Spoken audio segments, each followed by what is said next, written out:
Hello, everyone. Welcome. If you're getting a last bite to eat, wonderful. We're really thrilled that you're here with us. I'm Dr. Chris Winston. I'm an associate professor and the director of the Master of Science in Occupational Therapy program here at UNE. I'd like to welcome you all to this very special event, the induction of the new members of our Honor Society Pi Theta Epsilon. And also to let you know that this is an even more special occasion as it's the 30th anniversary of Pi Theta Epsilon chapter here at the University of New England. And we have a guest speaker who has some history with that, so we'll have Nancy join us shortly.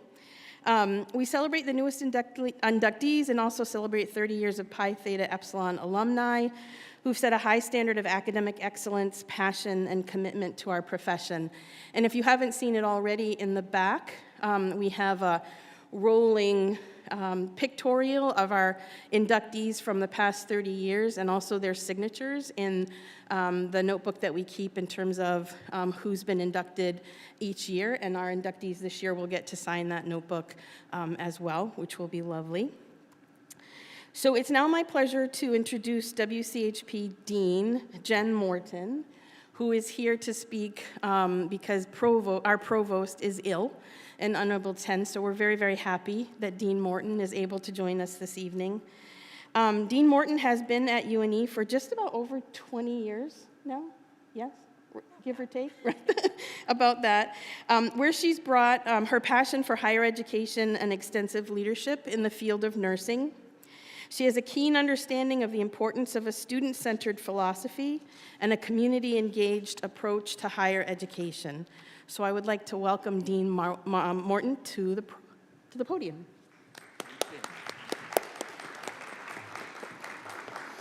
Good evening, and I'm delighted to be here on behalf of Provost Mahan and wish her a speedy recovery.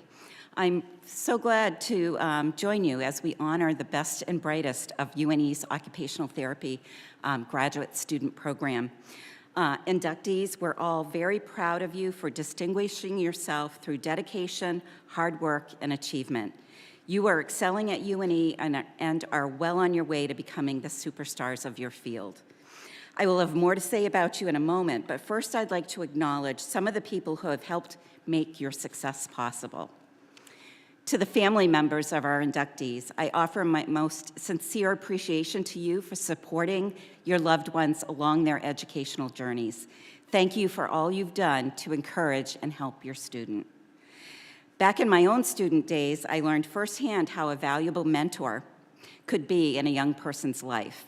And that's why I would also like to acknowledge our occupational therapy faculty and professional staff members of the Westbrook College of Health Professions, along with the leadership team and other faculty members present. Colleagues, thank you for guiding these aspiring occupational therapists, for teaching them the ins and outs of the profession, and for empowering them with knowledge and skill. Now, then, let me sing the praises of our newest Pi Theta Epsilon members. Students, as you know, UNE's mission is to support the health of our planet, its communities, and its individuals. And your cohort of OTs in training epitomizes this aspiration as well as any student group at UNE. You are in this program because you've chosen to dedicate your lives to helping fellow citizens engage more fully in the activities they find most meaningful, despite whatever obstacles they may face. Your work enables people to lead full lives, meaningful lives, lives of purpose and journey. I can think of no nobler calling to devote one's life than to the one you've heeded.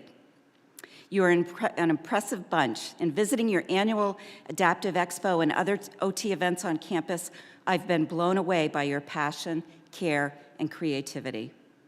More than that, you achieve such life-changing results for people while embracing an interdisciplinary approach to caregiving, which gets at the heart of our broader pedagogical philosophy at UNE, interprofessional care and collaborative practice.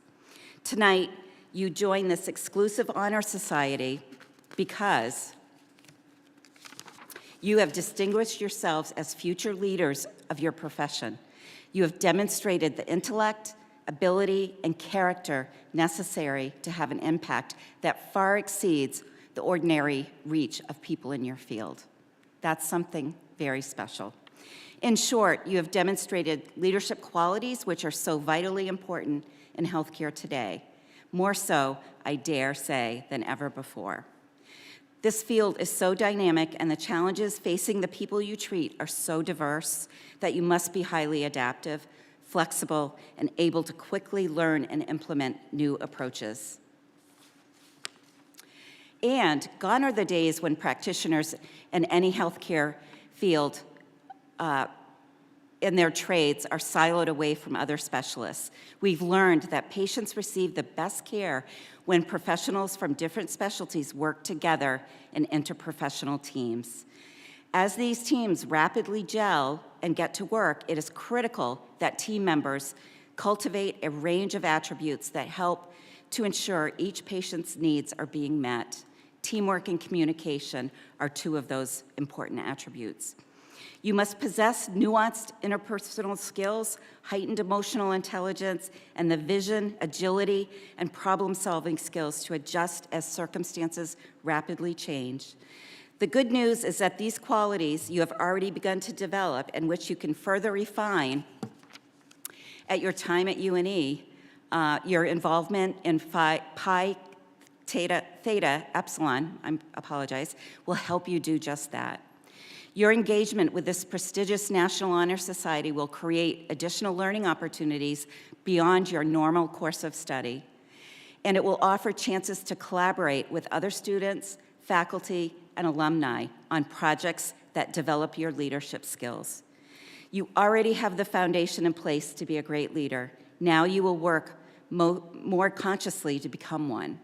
And in doing so, you will amplify your impact on your field, your clients, and your communities to which you belong, beyond your wildest expectations.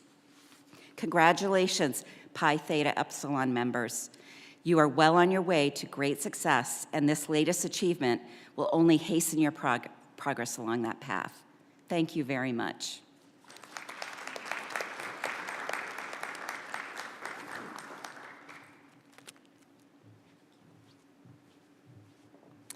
So I'm pleased to introduce our next guest speaker, Professor Emeritus Nancy McCrae, the founder of our Pi Theta Epsilon chapter and Professor Emeritus here at UNE. Nancy contributed greatly to this department, to the university, and the profession at large, and we continue to be ever grateful for her contributions to occupational therapy and to our chapter of Pi Theta Epsilon. In honor of her dedication and commitment to this organization, the Nancy McCrae Meaningful Occupations Auction was created to celebrate the message of occupational therapy and the centrality of occupation to health and well-being. Proceeds from this auction support the St. Catherine Challenge, which raises money to fund occupational therapy research. Please help me welcome Professor Emeritus Nancy McCrae.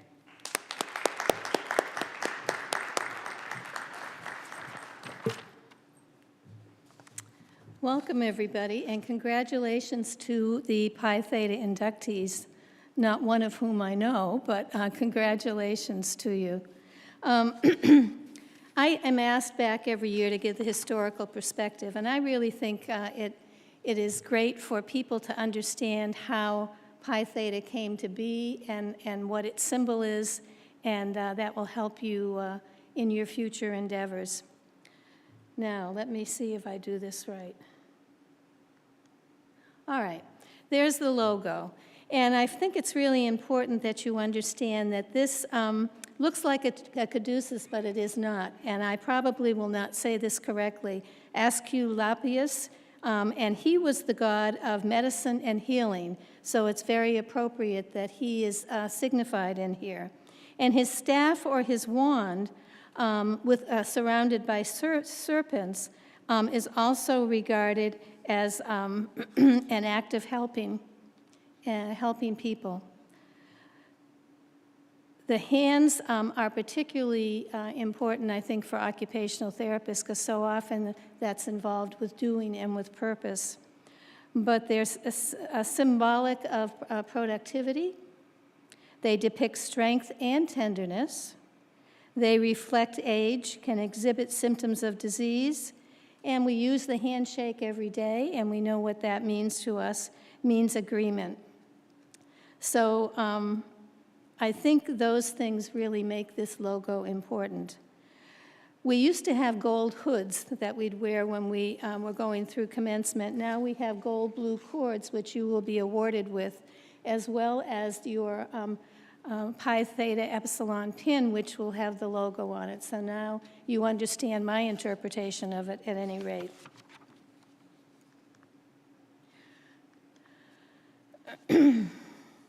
All right, this is the national and the UNE history. PTE was established at the University of New Hampshire, and that's where I received my Bachelor of Occupational Therapy, which, as you know, is no longer offered. I'm that old. In 1987, it joined the Association of College Honor Societies. In 1988, the American Occupational Therapy Foundation, which is the research branch of AOTA, sponsored PTE. Bylaws were amended in that same year to include the president of National PTE to be a voting member of the Foundation's Board of Directors. Alpha Psi Epsilon chapter was formed here in 1994. The founding faculty advisor retires, that was me. New advisors included Dr. Kate Lucas and Dr. Jane O'Brien, who have since retired, and now you have Dr. Carol Lambden Padavina. Did I say that right? Okay. And some of the accomplishments, and faculty may be able to offer a few more to me that I don't know about. Our graduates have produced articles in national OT publications on their own or in collaboration with faculty. Presentations have been done with faculty at state and national conferences. There was a student trustee of UNE's Board of Trustees. I haven't heard that there's been another one, but there was one. An AOTA Emerging Leader Program also has some participants from PTE. Now there are over 350 graduates in 30 years. I find that astounding. And what will they accomplish? What will this year's group accomplish? We don't know, but I anticipate reading about your accomplishments. Are there any other accomplishments that people know about that I haven't included? Okay, we'll move on. I have some enduring tips to remember and practice. The first tip is occupation, and those who know me and worked with me know that I'm just a nut about occupation. It's all important. Its value to health and recovery needs to be made very clear every single day. And when you're out practicing, you need to make sure that you're talking about occupation because that's what differentiates us. Nobody else has a claim on occupation. As far as I'm concerned, we own it. So don't forget this. Another tip is to contribute to the profession, to keep it healthy and growing. You can give back in a number of ways. Jen has already talked about leadership, and that can happen at the local, state, and national levels. It doesn't have to be a big, overwhelming job. You can join a local or a state regional group and get to know some of the other OT practitioners. You can also be a leader where you work. There are a number of ways you can be a leader. It doesn't always have to be a big encompassing thing. Scholarship, write up a case study. You can do that when you find an interesting client, and you will find many in your careers. Be an author of a chapter, either a co-author or an author of a chapter in a book. Don't be afraid to do it, just do it, and people will help you along the way. And then research. Research perhaps interprofessionally with UNE or another institution of higher learning. That can help promote the profession. Finally, not finally, but almost finally, third tip, I guess we're in the middle, embrace change. And this is hard. One thing we know that's going to happen in our lifetimes is there's going to be a tremendous amount of change. I won't bore you with the change that's occurred in my professional life, but it has been pretty significant. You need to embrace change for yourself and for your clients. To do this, you need to be a lifelong learner. And UNE, I think, has been very adept in educating lifelong learners. You can't stop. Keep up with relevant research and technology. Be resilient, and if you do these things, you will flourish. The fourth tip is remain authentic, and this is really important. Be who you are as you relate with others. Clients are able to sniff out in probably less than a minute whether or not you're being authentic with them. So you need to be authentic. You don't share all your life with them, but you need to be who you are. It promotes meaningful relationships. It shows you care for the client and become involved in their process of becoming. And the last tip is care for yourself. And boy, this is a tough one, because we see ourselves as bringing care to others, and oftentimes we forget that we need to care for ourselves to be in the best shape to be able to provide care to others. If you do this for yourself, you avoid what I call the crispy state. And you can get pretty crispy if you're not taking care of yourself. You need to do, which OTs are really good at. You need to become by continuing to improve and then just have times to be, to sit out and watch the birds, to walk by the ocean. It will be restorative, and it facilitates reflection. And the reflection is very important to help us improve our practice.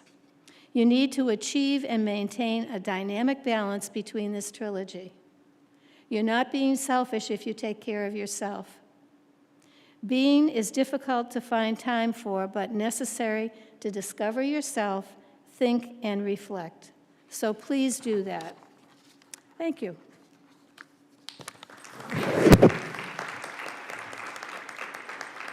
And I forgot to move this on, but you were very attentive. Thank you. All right. Thanks, Nancy. Thank you, Nancy. At this time, I would like to invite, sorry, we went a little ahead in the program. Okay.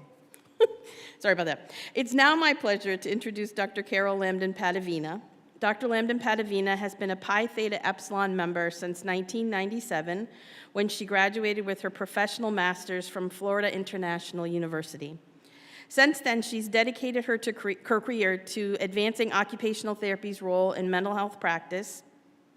Whether practicing, teaching, researching, or disseminating, Dr. Lambden-Padavina has aspired to embody the core values of this honor society. She earned her post-professional doctorate from Chatham University in 2009. She currently serves as the chair of the American Occupational Therapy Association of Mental Health Special Interest Section and just received the AOTA Roster of Fellows Award. She is currently faculty advisor to Pi Theta Epsilon here at UNE.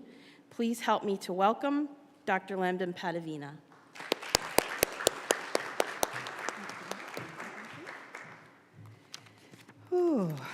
Welcome, everyone.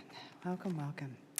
So once again, I want to extend the warmest of welcomes to the honorees, friends, and family members who are sharing this experience with you in person and via live stream, PTE alumni, and finally, a warm welcome to the University of New England faculty, administrators, and support staff. I want to take the opportunity to congratulate each and every inductee. Becoming a member of this society of scholars is indeed an honor, a testament to your dedication, intellectual curiosity, spirit of achievement, and sense of responsibility. Responsibility to give back to your clients, the profession, and society at large in the form of service, leadership, advocacy, and scholarly contributions. I also want to express my sincere gratitude for being the one to deliver this keynote address, to be part of your journey, your narrative, your river, in a nod to Kawa, only the OT students will get that, is an honor that I take very seriously. As a lifetime member of Pi Theta Epsilon, I don't know what I was thinking in this picture, I remember the excitement of being inducted into Pi Theta Epsilon 27 years ago at FIU like it was yesterday, and I share in your joy and your sense of achievement. But before I go any further, the following act is, unfortunately, creeping into our rituals at gatherings such as this. Would you please join me in pausing for a moment of silence to honor those impacted by violence across this nation and around the globe? Individuals, families, communities, and nations who suffer at the hands of those who have lost sight of the fragility and wonder of human life.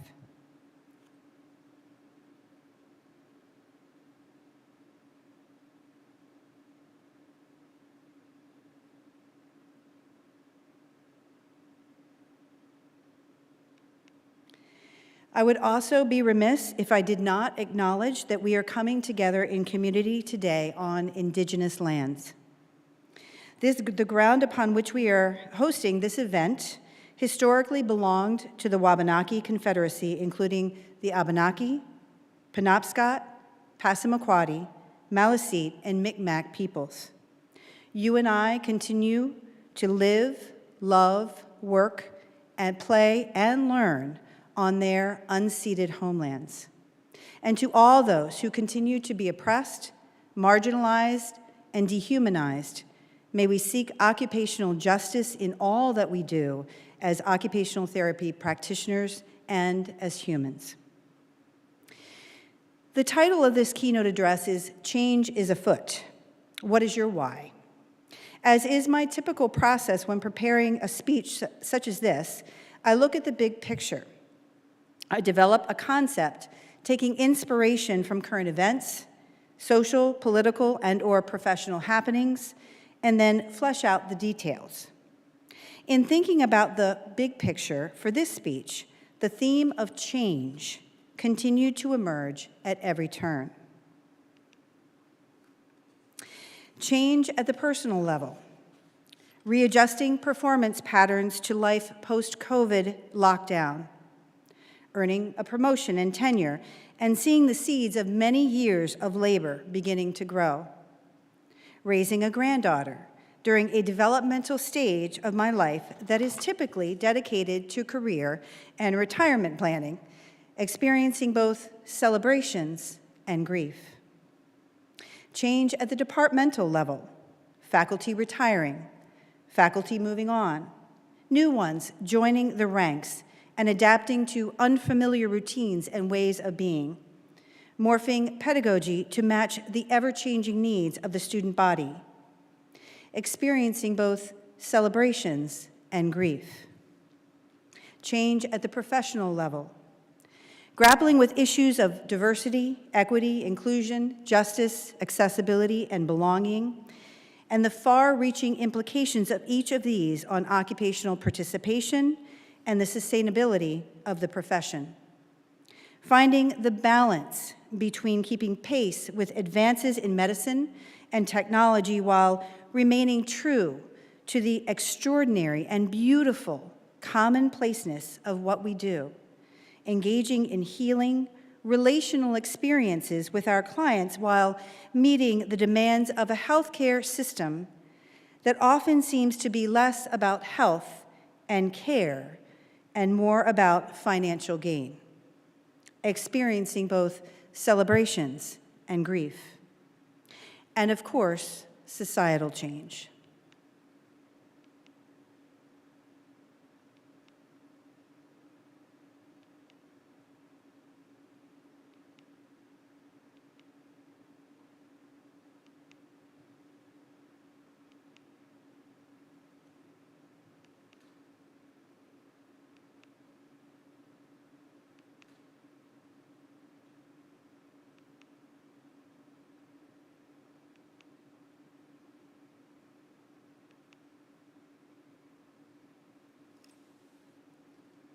Hashtag #MeToo, hashtag Black Lives Matter, hashtag Never Again, hashtag Dress Like a Woman, hashtag Enough is Enough, hashtag Justice for Arame, and so many more.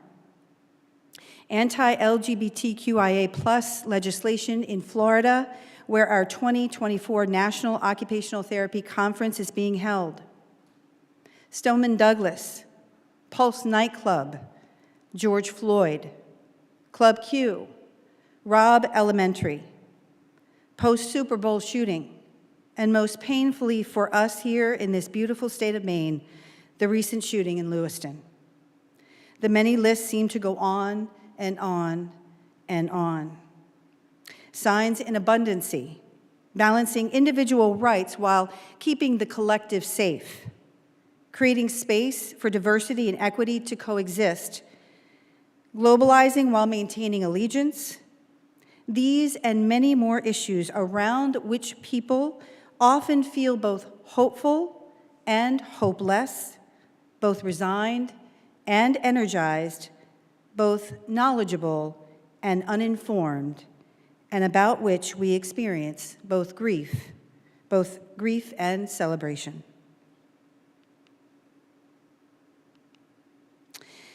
There is one thing upon which you can count, however, and that is that progress is almost always accompanied by struggle. I must say that I have never felt such a sense of urgency around the need for change and ultimately progress on so many fronts as I do coming before you today. And never have I felt such a sense of hopefulness for the generations that are following me. As Dr. Glenn Gillen, Slagle lecturer and esteemed leader in the field, said during a lecture that I had the privilege of listening to, quote, "Students are going to be the change agents." This is a heavy burden, but one I know you are prepared to shoulder. An induction into this scholarly society marks the beginning of your call to lead, to challenge the process, and to inspire a shared vision. In reading the purpose and mission of the Pi Theta Epsilon Honor Society, the following words and phrases always stand out to me: research and scholarly activity, information exchange, authentic practice, and collaborations. So how do these constructs relate to you and becoming agents of change, leaders, challengers, and folks who have the ability to inspire others? Let's examine change through the lens of the constructs upon which PTE was founded and inspirational quotes by those who are universally agreed upon change agents. Education is the most powerful weapon which you can use to change the world. Nelson Mandela. Research and scholarly activity. As current occupational therapy students, education is your daily bedfellow. While you may periodically lament the coursework, replete with readings, examinations, case studies, podcasts. Can I get a podcast? No. Simulations and the like, this curriculum in its totality is designed to prepare you to become competent entry-level practitioners. More importantly, it is intended to cultivate in you a desire to become lifelong learners and to consistently engage in research and/or scholarly activities. To effect change, you must be educated on the challenges that persons, groups, and populations face daily. These challenges may be intrinsic to the individual, neurological, biomechanical, psychological challenges, for example, but they may, and also often, stem from political, economic, social, racial, and any number of other social determinants of health and occupational injustices that are unraveling the very fabric of humanity as we gather here tonight. Change starts with education, but like faith, education without works is dead. Translating education into measurable change requires you to research these challenges and then disseminate your findings. I know what you're thinking. I can feel it even in this very large venue. You're doubting whether you will ever conduct research or engage in any formal writing once you graduate. To be quite honest, I said the exact same thing when I graduated from FIU. Well, and I quote my mother, another universally agreed change agent, never say never. And with entree to PTE comes an obligation to give back to the profession and those whom we serve. Perhaps that scholarly activity looks like a community-based research project on the effectiveness of OT sensory groups with veterans diagnosed with PTSD. Perhaps it's a newspaper article that you have penned regarding the use of zones of regulation with local school children from hard places. Or even an in-service at your facility on using emotional freedom technique with children who have been diagnosed with ADHD. Any of these will suffice and just might effect a change in our professional way of thinking and being. I will also add that it is critical that if you undertake research that involves individuals or groups who live in marginalized populations, it is imperative that those folks be represented on the research team. No matter what people tell you, words and ideas can change the world. Robin Williams. Information exchange. Just like his personal journey that ended much too soon, Robin Williams' words are equally inspiring. Words and ideas can change the world, both for the better and for the worse. Those impacted by the shooting at Marjory Stoneman Douglas High School in Parkland, Florida, on February 14, 2018, serve as an example of changing the world for the better. I have chosen to highlight this mass shooting in particular as I was living near that community when the shooting took place, and several of my colleagues had children who were directly impacted. Many who survived have gone on to become staunch advocates of gun safety and/or have taken up the mantle of justice by way of engaging in higher education with the goal of becoming lawyers and human rights advocates. Sadly, it took this and many other horrific events to create the space for meaningful information exchange and discourse. This space, however, sparked an exchange of ideas that energized an entire generation and awoke several others.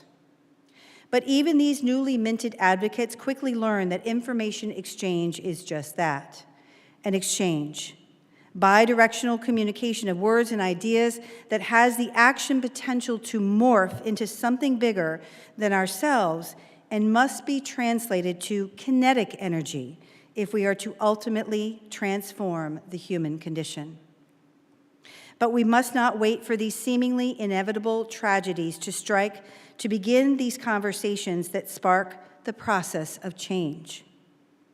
And what will the topic of these conversations be? Climate change and the impact on occupational participation and sustainability? Our professional role in helping marginalized groups gain and sustain access to health care? Issues of access and equity for students and clients related to moving to an entry-level doctoral degree profession? Technology use and implications for neuropsychological and socio-emotional development? Minimizing re-traumatization in our current system of healthcare? Helping those exposed to violence in the context of the school environment manage their post-traumatic stress? Lack of diversity in the occupational therapy workforce? Holding a national AOTA conference in a state that legislates hate? There is much to talk about, and needless to say, there is much to do. You must be the change you wish to see in the world. Mahatma Gandhi. Authentic practice. We as effective helpers don't just have knowledge of occupation. We believe in the power of occupation to heal.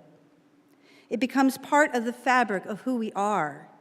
We model the way for our clients, for our peers, for our mentees, for the profession, for humanity. This speaks to my why. I didn't enter this field to collect letters after my name. I entered this field because I truly believed, and still do, in the healing power of being able to enact ourselves in the world in ways that foster safety, connection, and growth, also known as occupational therapy. And yes, I have accomplished a few things along the way. As you heard, I serve as the current chair of the AOTA Mental Health Special Interest Section. I've written several chapters in occupational therapy textbooks, presented at countless local, state, national, and international events, written peer and non-peer reviewed articles, won teaching, writing, and service awards, served as the keynote speaker for a variety of events and organizations, and recently have been awarded the Fellow of Rosters of the American Occupational Therapy Association. All of these things I have achieved because I took action. Action not for the accolades, but to share my passion for this profession, exchange knowledge and ideas, spark conversation, and effect change that betters the human condition for all. And your why can sustain you too. This profession is as equally challenging as it is rewarding. As I alluded to earlier, healthcare is often unjust, predicated on predominantly white, Western male values, and not readily accessible to millions who truly need it. When dealing with insurance, our hands are bound not by what is best for those whom we serve, but what will get paid for.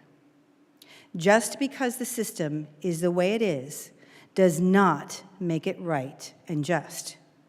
We have to be bold and courageous and lead with our whys that are rooted in principles of diversity, equity, inclusion, justice, accessibility, belonging, client and occupation centeredness, never forgetting why we entered this noble field to begin with.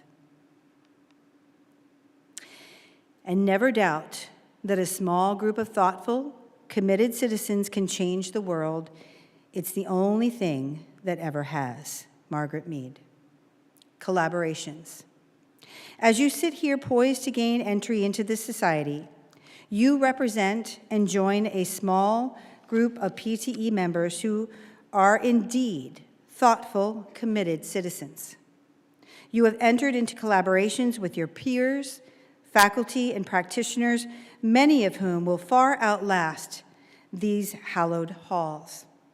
Shared interests and visions will maintain these connections to enable great change as you move forward. Change may not always be visible to the naked eye. The opening of a flower in spring is barely detectable from 1 minute to the next, but in 24 hours, the change is undeniable. Each of the small inroads that you make as a collective can and will pave the way for future generations of practitioners and citizens, and may even change the trajectory of our profession. A profession that is currently at a crucial crossroads, and the road not taken because someone is fearful of speaking out for or against change can and will impact us all. This is not easy work. Being an occupational therapy practitioner specializing in mental health for the past 25 years has been anything but easy. With only about 3% of all occupational therapy practitioners working in mental health, I often felt like the proverbial salmon swimming upstream. Having graduated in 1999, the Medicare therapy caps had just gone on, and there were no jobs to be had, much less those in dedicated mental health spaces. No jobs meant no mentors. No mentors meant feeling very alone and very isolated. There were many times when I truly felt like abandoning the work. Each time I would give myself 24 hours to pity my plight and then get back to the work at hand more resolute than ever before. Every great dream begins with a dreamer. Always remember you have within you the strength, the patience, and the passion to reach for the stars to change the world. Harriet Tubman. So, to Corinne, Becca, Molly, Katie, Sarah M., Monique, Emily, Sarah W., Brooke, and Carol, I honor you, I congratulate you, and I expect great things from you, no matter how big or how small. Every scholarly activity, every exchange of information, every collaboration, every day spent practicing authentically, every action and every interaction counts. Never forget your why, no matter how far removed you become from this ceremony tonight.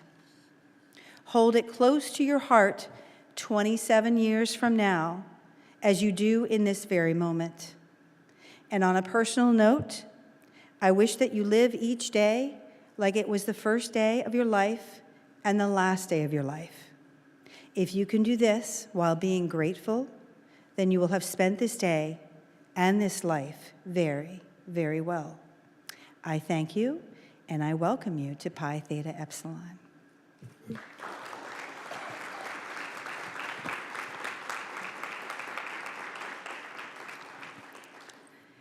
And now I'm going to very quickly find out where we are in the program.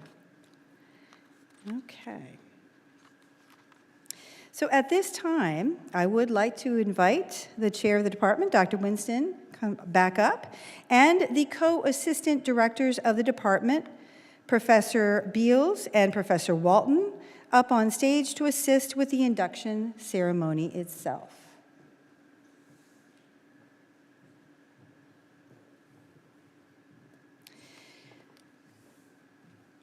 This is you. Yep. By appearing before us, you have signified your desire to become a member of Pi Theta Epsilon. Each of you should understand fully the meaning of its name, its purposes, and its ideal. Pi is the first letter in the Greek word for advancement. Theta is the first letter in the Greek word for therapeutic. Epsilon is the first letter of the Greek word for occupation.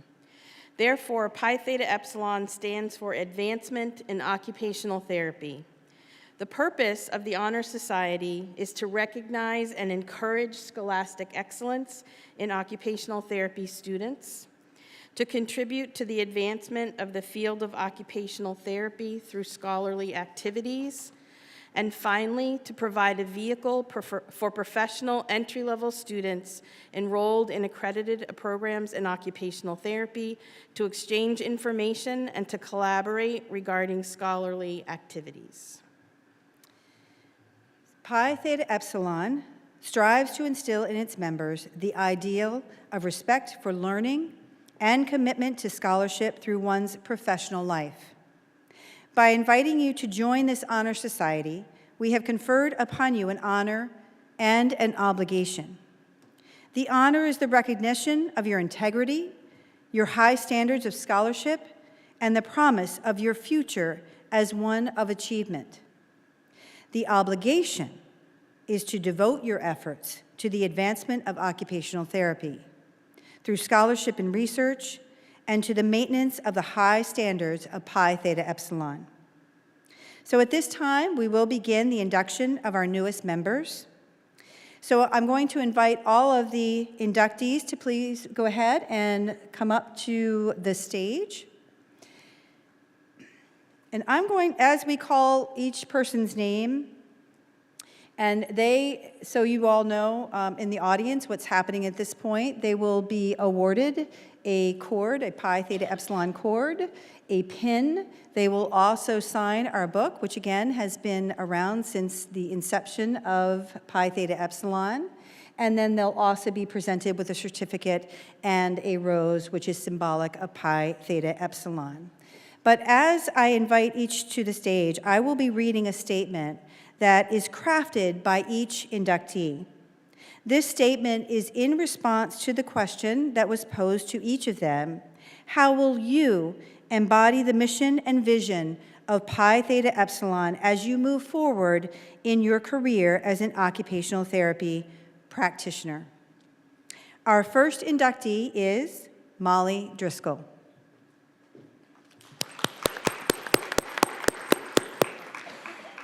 As a member of Pi Theta Epsilon, I hope to remain a lifelong learner by asking important questions and being curious. I hope to advocate for our profession and strive to make the necessary changes in the healthcare system.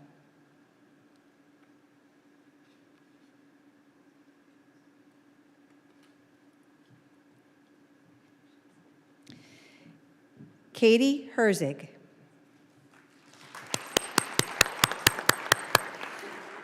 I will embody the mission and vision of PTE through my sustained engagement and leadership in the field. I will remain dedicated to the pursuit of learning through research and scholarly engagement in order to expand my knowledge, skills, and connectedness to the various professional communities of which I am now a part. Our next inductee is Monique Millette.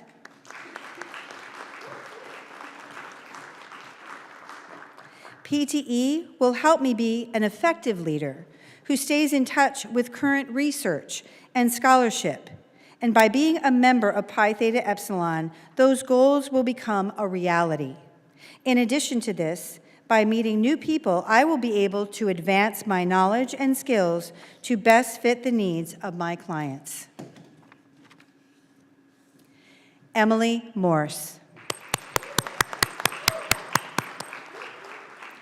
I hope to embody the mission and vision of PTE by advocating for the importance of occupational therapy to both my colleagues and future clients. I also hope to support and inspire others to be agents of change within the field of OT, to be able to provide the most current, client-centered care to those in need. Corinne Bowers.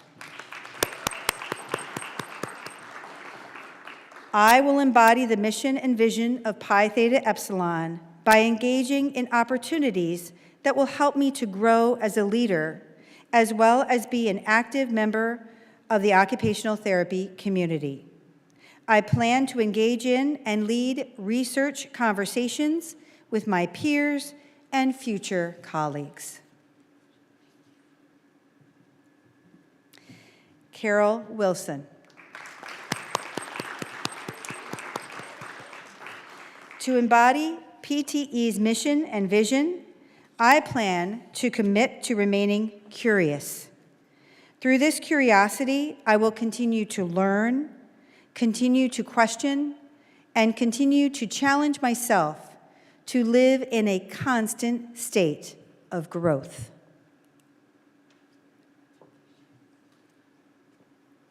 Sarah White.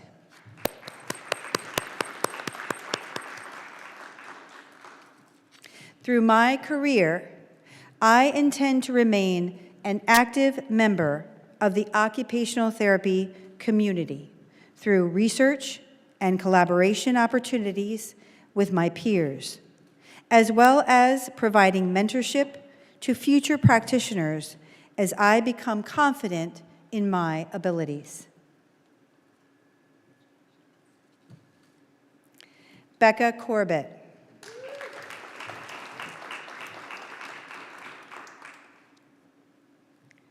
As a member of PTE, I will continue to use leadership and research opportunities to advocate for not only future clients, but also the field of occupational therapy. My hope is to use my membership of PTE to ensure occupational therapy is recognized and understood by the public and other health professions. Sarah McAndrews.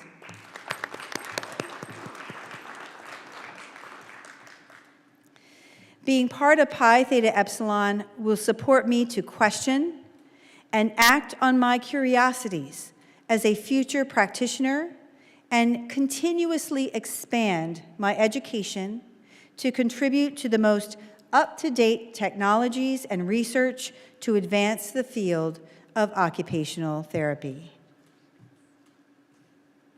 And finally, Brooke Toothaker.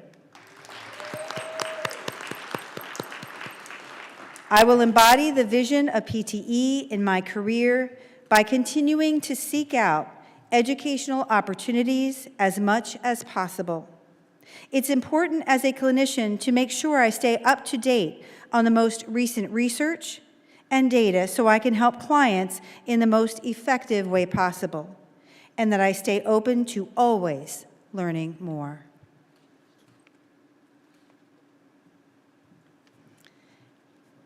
And I think we can probably give them another round of applause.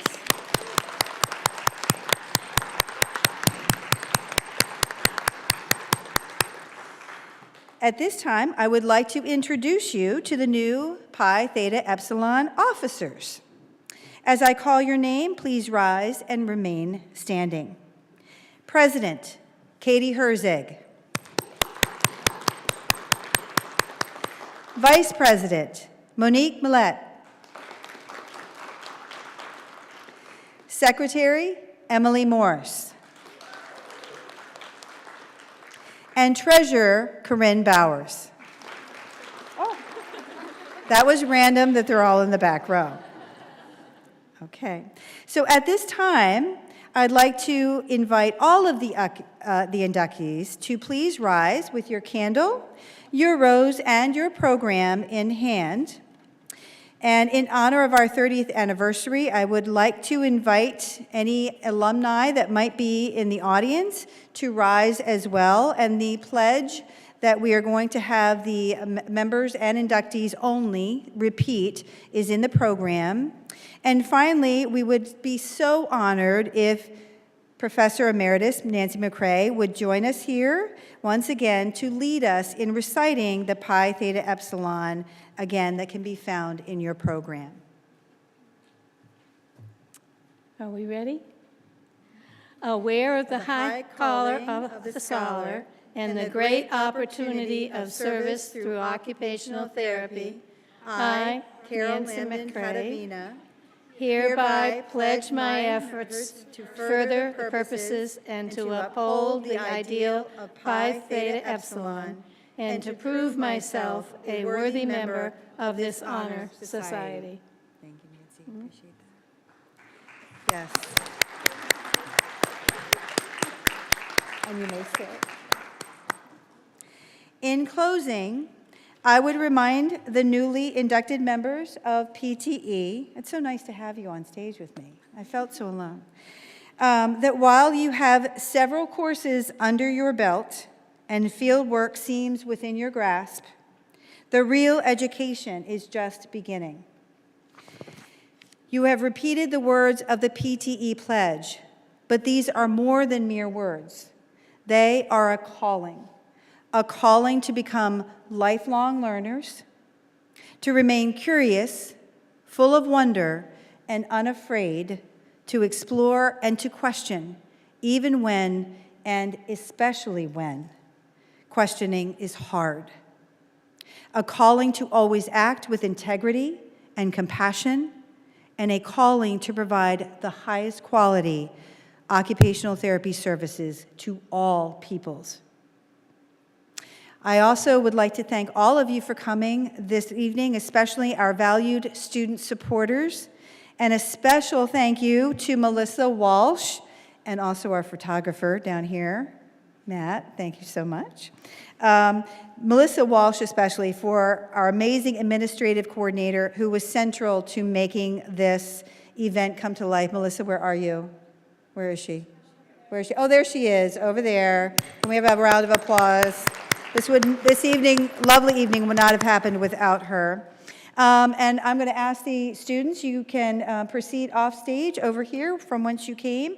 And then we're going to invite all of you to take this time to partake in some dessert that we have, mingle, take pictures. We actually have a step and repeat over here, which is wonderful for pictures.